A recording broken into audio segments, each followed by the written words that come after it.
Good morning student.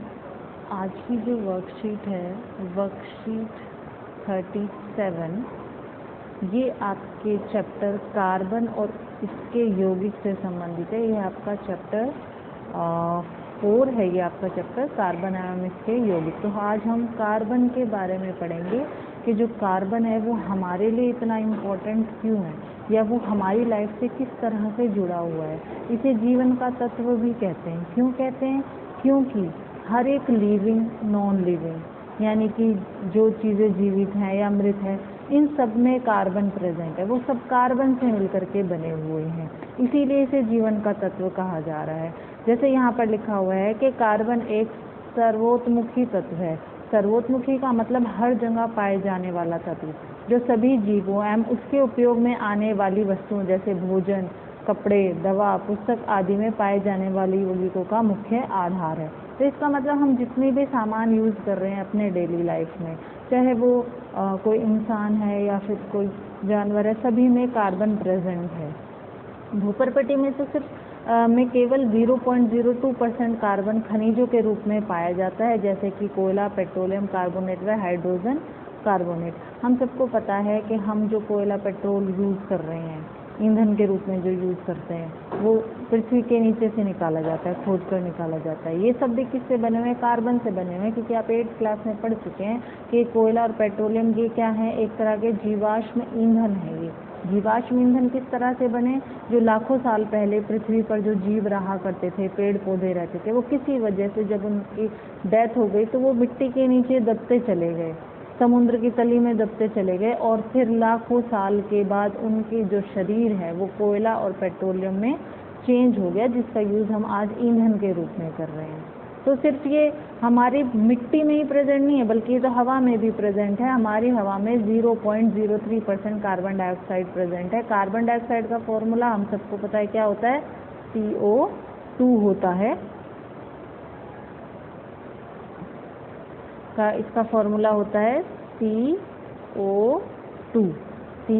C यानी कि carbon. तो ये सब कुछ कार्बन से बना हुआ है। तो यहाँ पर देखो, हमने 9th क्लास में भी पढ़ा हुआ है कि हर एक तत्व जो है किससे बना हुआ है? उसके परमाणुओं से मिलकर के बना हुआ है। और हर एक परमाणु में इलेक्ट्रॉन होता है, प्रोटॉन होता है और न्यूट्रॉन होता है। तो यहाँ हम सिर्फ कार्बन की बात कर रहे हैं कि जो कार्बन है वो एक ऐसा तत्व है जो अधातु है, जिसका प्रतीक C है, यानी कि कार्बन नाम को हम C से दिखा देते हैं। इसकी परमाणु संख्या 6 है।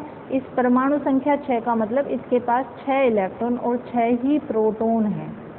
तो जब हम इसका इलेक्ट्रॉनिक विन्यास करेंगे, इलेक्ट्रॉनिक विन्यास का मतलब क्या होता है? अगर आप भूल चुके हो तो मैं आपको बता दूं कि किसी भी परमाणु के पास जितने भी इलेक्ट्रॉन प्रेजेंट है, जैसे कि कार्बन के पास 6 इलेक्ट्रॉन प्रेजेंट है, तो ये जो 6 इलेक्ट्रॉन हैं अलग अलग कक्षाओं में घूमते रहते हैं, लेकिन किसी कक्षा में कितना इलेक्ट्रॉन होगा ये फिक्स्ड है। तो इसको हम किस तरह से बांटते हैं कि पहली कक्षा में 2 इलेक्ट्रॉन होंगे और दूसरी कक्षा में 4 इलेक्ट्रॉन होंगे। तो इसकी जो बाहर वाली कक्षा है उसमें 4 इलेक्ट्रॉन प्रेजेंट होते हैं। कार्बन चतुसंयोजी है। चतुसंयोजी का मतलब 4 संयोजकता वाला तत्व है। अब संयोजकता क्या होती है? संयोजकता का मतलब इलेक्ट्रॉनों की वो संख्या जिसे कोई भी परमाणु लेता या देता है या फिर साझेदारी करता है। देखिए, हर एक तत्व क्या करता है कि जब उसे मौका मिलता है रिएक्शन करने का, तो वो दूसरों से जुड़ने की कोशिश करता है ताकि वो स्टेबल हो सके, सेटिस्फाई हो सके। तो जुड़ने के लिए या तो इसको इलेक्ट्रॉन देने पड़ते हैं या लेने पड़ते हैं या साझा करना पड़ता है।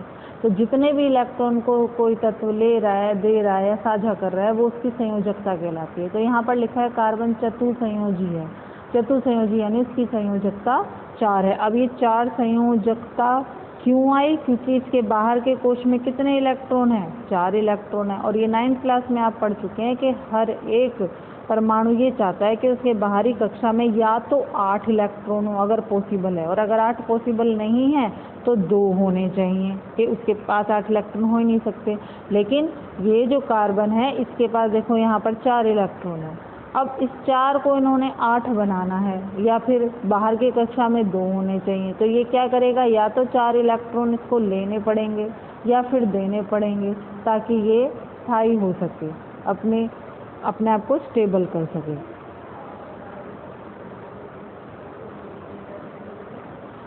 तो अब ये कैसे करता है? अब ये 4 संयोजकता तो हो गई कि इसे 4 इलेक्ट्रॉन लेने देने या साझा करने की ज़रूरत होगी, लेकिन ये कार्बन इलेक्ट्रॉन लेगा या देगा, ये क्या करेगा? ये इसके लिए ये जो है टॉपिक है, कार्बन उत्कृष्ट गैस विन्यास कैसे प्राप्त करता है। उत्कृष्ट गैस विन्यास का मतलब देखो, ये सब कुछ 9th क्लास से रिलेटेड है कि हर एक जो तत्व है वो ये चाहता है कि मैं उत्कृष्ट गैस जैसा हो जाऊं। उत्कृष्ट गैसेस क्या होती हैं? जैसे हीलियम, नियोन, आर्गन, ये गैसेस क्या करती हैं? इनका जो बाहर वाला जो कक्षा होती है वो पहले से ही कंप्लीट होती है, पूरी भरी होती है, या तो उसमें 8 होते हैं या 2 होते हैं, तो इन्हें ना तो इलेक्ट्रॉन लेने की ज़रूरत पड़ती है ना ही देने की, यानी इनकी संयोजकता 0 होती है।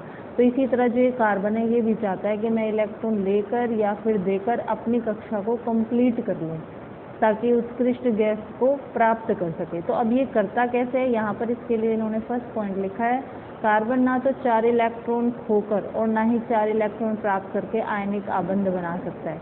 देखिए इन्होंने लिखा है कि कार्बन 4 इलेक्ट्रॉन खोने का मतलब देना, जब कोई देता है तो उसके ऊपर प्लस का चार्ज आता है, और ना ही ये 4 इलेक्ट्रॉन प्राप्त कर सकता है, प्राप्त करने से माइनस का चार्ज आता है। ये दोनों ही इसके लिए इम्पॉसिबल है। क्यों है इम्पॉसिबल? क्योंकि 4 इलेक्ट्रॉन को देने में बहुत ज़्यादा एनर्जी की ज़रूरत पड़ेगी और वो ऐसा नहीं कर सकता, इतनी एनर्जी नहीं होती इनके पास।